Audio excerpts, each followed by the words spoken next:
Welcome to the Guberman Appleby Immigration Lawyers Immigration Update, or Immigration in the News. I don't think we've quite decided on the title yet. I'm Laney Appleby, and today we have a special guest, our articling student, Noah Pinhus. Welcome, Noah. Thank you very much. Glad to be here. All right.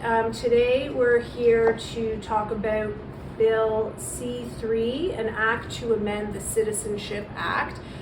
So this finally happened last week. I think it was on Thursday or Friday.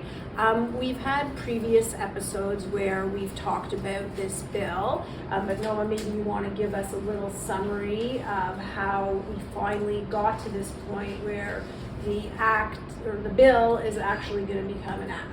Absolutely. So just to give a little bit of summary, previously in 2009 we had our last major amendment to the Citizenship Act, and what that did was implement something called a second generation limit.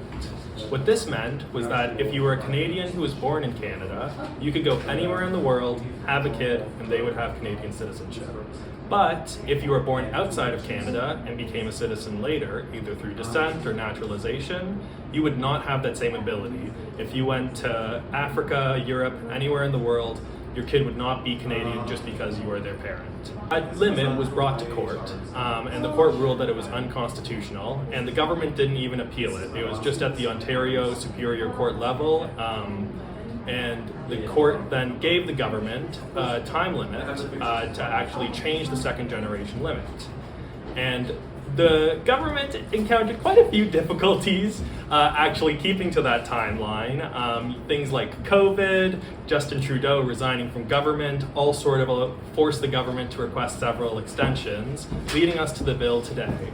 So the government's finally released its new bill, and their solution is to create something called a substantial connection test.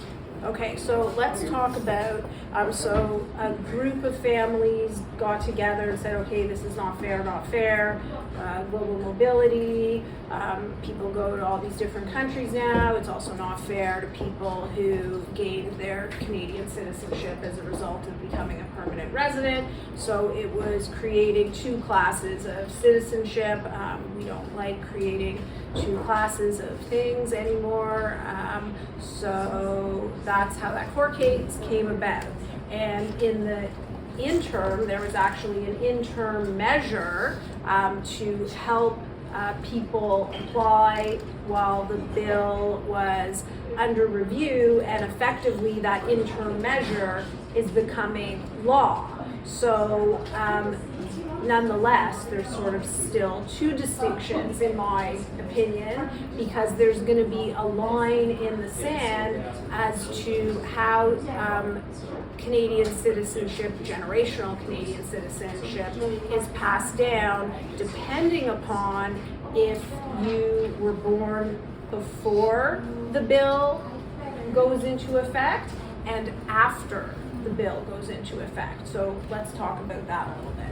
Yeah, well, you kind of hit on it exactly. So because the bill is coming into effect now, it's going to create a new restriction on how citizenship can be passed on.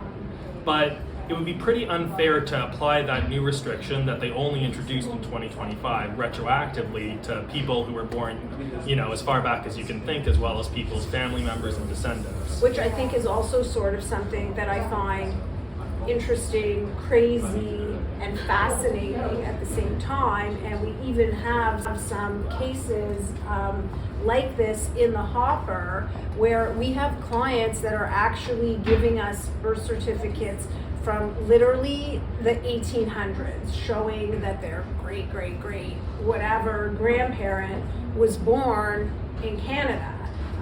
So for those people, there is no requirement that there was a substantial connection, but for people who are born after the date the bill becomes the law, for those people, they will need to demonstrate that the parent had 1095 days in Canada over their entire life, actually. Their entire life, which is like very crazy to me. This seems like very wild as far as citizenship is concerned. So that's sort of the summary. And I think it's like a very interesting discussion. It's a dramatic change from what was in place, and quite frankly, it's a dramatic change as compared to citizenship laws for most countries around the world. So Absolutely. This is Canada being its most generous, and we'd love to hear from you.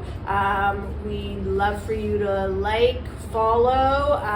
This is where you can get all your good immigration news. If you do have any particular questions on this topic, you can of course send us a DM. You can reach us at info@gaimlaw.com, or of course be old-fashioned and give us a call, 416-548-7100. Have a great day.